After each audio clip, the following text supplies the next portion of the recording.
Assalamualaikum warahmatullahi wabarakatuh. Perkenalkan, kami dari kelompok 7 Prodi Pendidikan Biologi. Di sini kami akan menjelaskan materi tentang biokimia, yaitu biosintesis karbohidrat.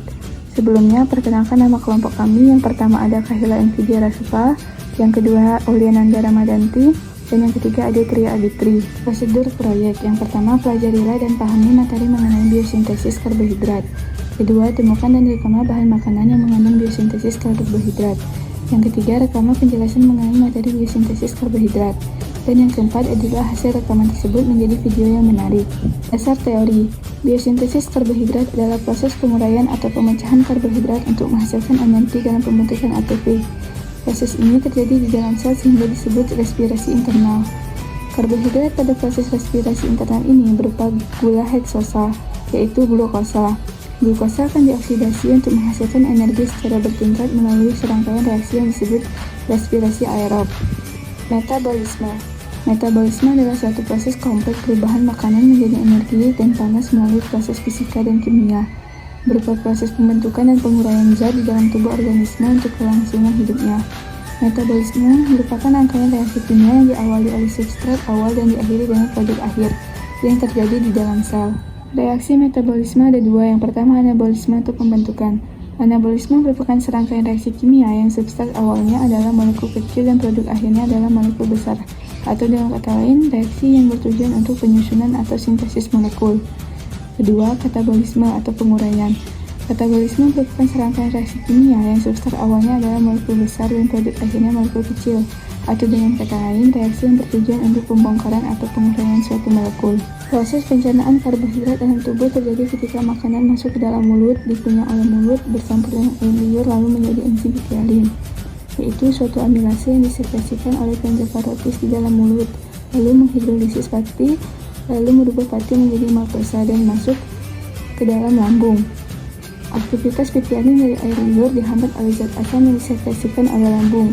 Pitialin merupakan enzim amilase yang tidak aktif saat pH medium turun di bawah 4,0.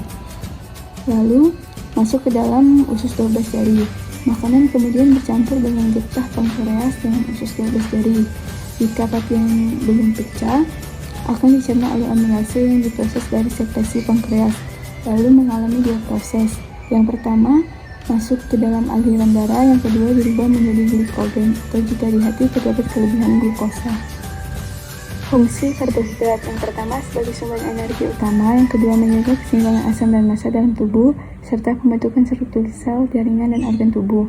Ketiga, membantu dalam proses pencernaan, yang keempat membantu dalam penyerapan kalsium, dan yang kelima merupakan pembentuk senyawa lainnya. Penggolongan karbohidrat: yang pertama ada monosakarida. Monosakarida adalah karbohidrat yang paling sederhana. Hal ini dikarenakan karbohidrat tidak dapat dihidrolisis. Monosakarida dapat larut dalam air dan memiliki rasa yang manis sehingga dapat disebut sebagai gula. Monosakarida terdiri atas 3 jenis, yaitu glukosa, fruktosa, dan galaktosa.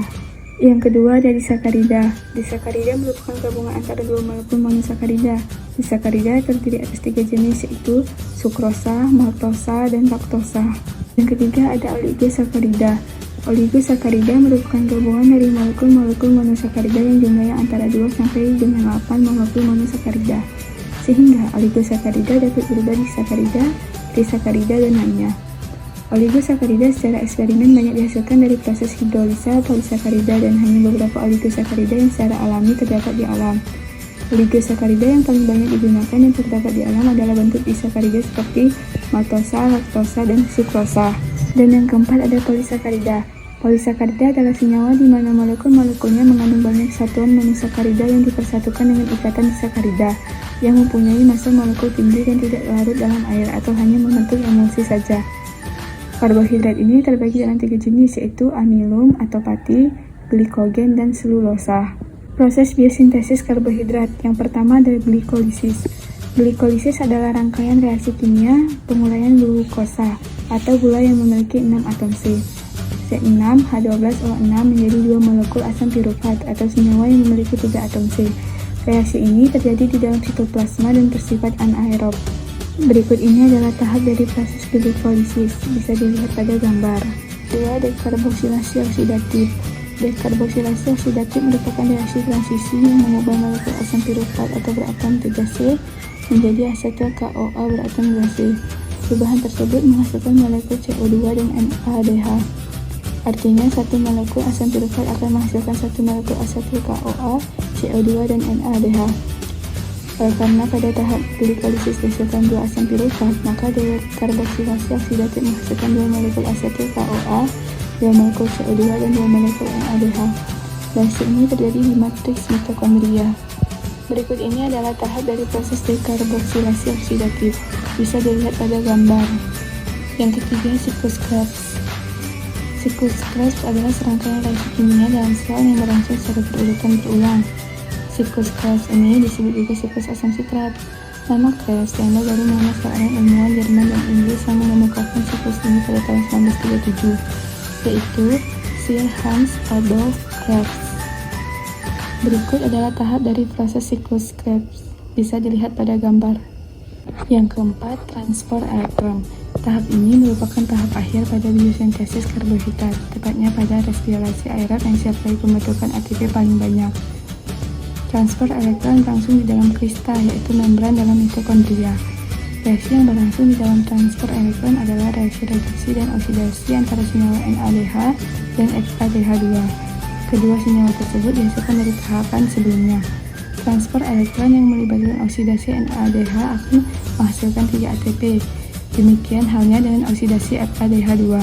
Pada oksidasi FADH2, jumlah ATP yang dihasilkan lebih sedikit, yaitu 2 ATP. Hal itu disebabkan oleh kecilnya energi yang dihasilkan dari oksidasi FADH2. Secara ringkas, pembentukan ATP dari NADH dan FADH2 ditulis sebagai berikut. Oksidasi 1 NADH akan menghasilkan 3 ATP. Oksidasi 1 FADH akan menghasilkan 2 ATP. Berikut adalah seluruh ATP jika dijumlahkan mulai dari glikolisis sampai transfer elektron akan dihasilkan seperti tabel berikut. Sekian penjelasan dari kelompok kami. Wassalamualaikum warahmatullahi wabarakatuh.